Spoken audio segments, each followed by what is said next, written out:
Hi everybody, in this video I wanted to do kind of a comparison review of Google Stadia and GeForce Now. So what both of these services offer is the ability to play high-end PC games on your old laptop, your old PC, or even mobile phones and televisions as well. And they're both interesting options, and they're both kind of subscription models, but the way that you own the games and the way that the system works is significantly different, even though they're lumped together as game streaming services. So the idea with GeForce Now and Google Stadia is that you're not playing the games on your laptop, you're not playing them on your TV, you're not playing them on your phone. There's actually a remote server, a remote computer somewhere that's playing the game, and then the graphics of the game are streamed to your PC, laptop, or your TV or your phone, and then you do your controls, and then it goes back. And so because of this, latency or ping, or the speed at which that data flows backwards and forwards, is incredibly important. So you need to have a fairly decent internet connection for either of them to work well. However, in my experience, Google Stadia is a smoother experience. Seems to work very well because Google, I guess, have the most number of servers all around the world, and you've probably got some close to you, so that when you hit play on a game, like I hit play on Zombie Army, it fires up incredibly easily. And I think as well, more work has been done by the individual publishers of the games to make these games suitable for Stadia. So there's things like fixed graphics and things like that. Whereas GeForce Now, when you come to play it, is a little bit clunkier.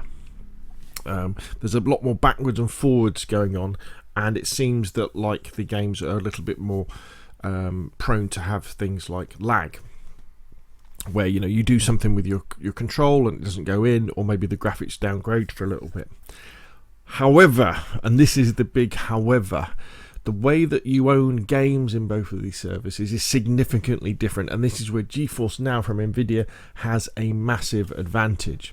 So with Google Stadia, at the moment there's a free plan where you don't pay anything, and then you have to buy the games, and there's the Pro subscription, which gives you a few free games every now and again. It's a bit like Xbox Gold or PlayStation Plus, in the fact that when you become a Stadia Pro subscriber, there's a few free games that you can claim, like PUBG, Turing Test, Zombie Army 4, SteamWorld Heist, Destiny 2, Thumper, these sorts of things. So you get them for free, and then you buy other games off Google Stadia. So you're relying on Google Stadia. They're the people who you're buying. Google are the people who you're buying the games off. With GeForce Now, and the Pro membership is £9 a month. With GeForce Now, when they start charging for it, because there's a free version and then there's the Founders version, which at the moment is going to be $4.99 a month. I think in June is when they start charging, but that might go up a little bit. I'd imagine it'll probably go up to £8-9 a month. What you're paying for with GeForce Now is you're paying for the ability to rent one of their computers, one of their servers, and play games. The actual games you're playing are the games that you own in Steam, okay, or on the Epic Store, or in the Ubisoft Store. So that has a fundamental advantage in the fact that Steam isn't going away anywhere soon. The Epic Store isn't going away anywhere soon. Ubisoft isn't going away anywhere soon.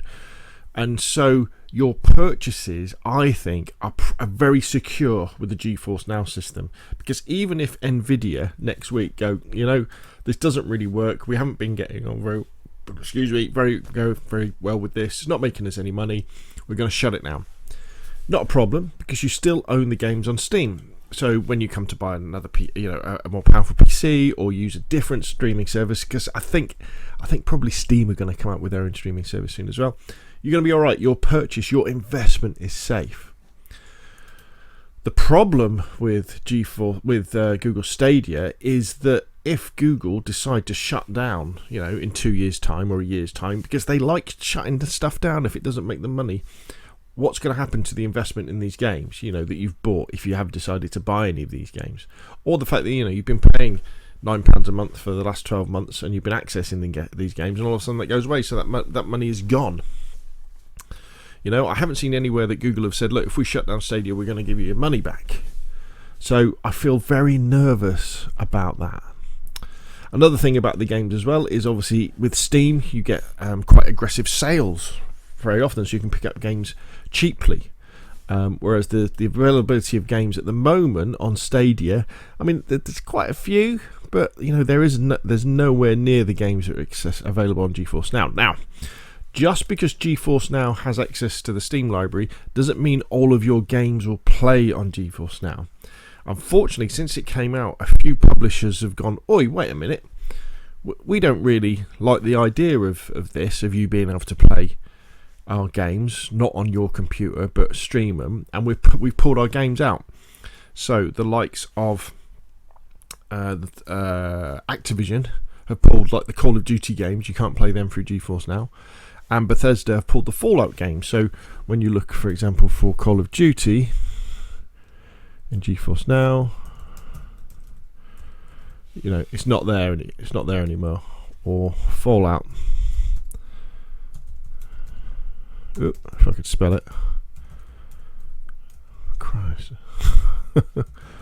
Fallout, it's just not there, which is a shame. And there's a few other publishers as well.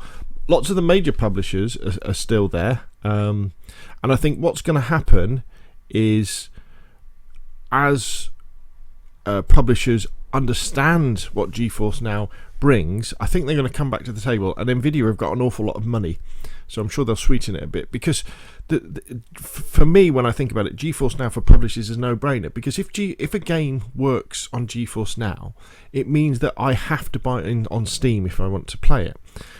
And because I've got an old laptop, I wouldn't normally buy that. So let's use an example of, say, Call of Duty. Say I wanted to play Call of Duty Black Ops 2 on computer, all right, it's available in Steam. You can buy Black Ops 2. I can't, if I buy it in Steam and try and play it on my laptop, I can't do it. I can't play it. My laptop's nowhere near powerful enough. However, using GeForce Now, I can, and I pay that £15 to Activision for Black Ops 2, and then I just play it for GeForce Now. So Activision are getting that money that otherwise they wouldn't have had. Same goes for Fallout. Let's say if I wanted to play Fallout on the PC, at the moment I just can't do that. I cannot give them the money. There's no point me giving them any money through Steam or whatever Bethesda's launcher is. There's no point me doing it because I simply cannot play it. However, if their game was on GeForce Now, I can pay them the money on Steam and then I can fire up GeForce Now and I can play it through that. So I know that you're probably thinking, well, maybe it's because some of these publishers are holding back and they want to have their own streaming service, and that could well be the case. But even if Bethesda have their own streaming service, if they say, well, I tell you what, we're going to do our streaming service, it's £5 a month, but you're only going to get to stream Bethesda games that you own, it's going to be no thanks, mate. I haven't got that much money. I just want to pay as few a subscription as I can, and GeForce Now is definitely there. So that's really a massive difference between the two services. GeForce Now, you're playing your Steam library and some of your Epic Store library and some of your Ubisoft Store library, whereas with Google Stadia, you're playing the games that you buy from Google via the Stadia Store, which again is a little bit questionable about how long Google will be along for. Now, the fact that they're going to be doing a free version, or they do a free version, is great, because that means you can try it out. But will you really want to be buying any games? I don't know. And the argument over playing on TV as well. So what you can do with Google Stadia is, if you buy something, I think it's called the Founders Pack, you get their special wireless controller and you get an Ultra Chromecast, so you can plug that into your TV so you can play games on your TV. Yeah, very good, but let's not forget that if you want to play games on your TV from your laptop, all you have to do is run a HDMI cable, and you can do that very easily as well. So there we go. That's the main difference between the two services for me. Price, GeForce Now is a little bit cheaper, but you're not getting any free games as part of it. However, the big advantage of GeForce Now is you're not reliant on the games that Google can sell you, and the fact that they may shut down Stadia. It's the fact that you're using GeForce Now to access many games on your Steam account, and and they're adding stuff all the time. And I think that as more and more publishers turn on to the fact that GeForce Now is enabling people who otherwise couldn't pay them any money, because there was no point them giving them buying their games because they simply couldn't run them, they've now got an avenue, they've now got an attack vector to buy those games, because they can physically run them now on low-end PCs and enjoy those high-end games. Okay, hopefully that clears things up a bit between GeForce Now and Google Stadia, and given they've both got free options at the moment to try them out, so give them a go, see what you think yourself, and tell me what you think. That's enough from me. Press the subscribe button if you'd like to see more of the same. If you enjoyed the video, hit like and put your comments down below. Thank you very much, and I'll see you again soon.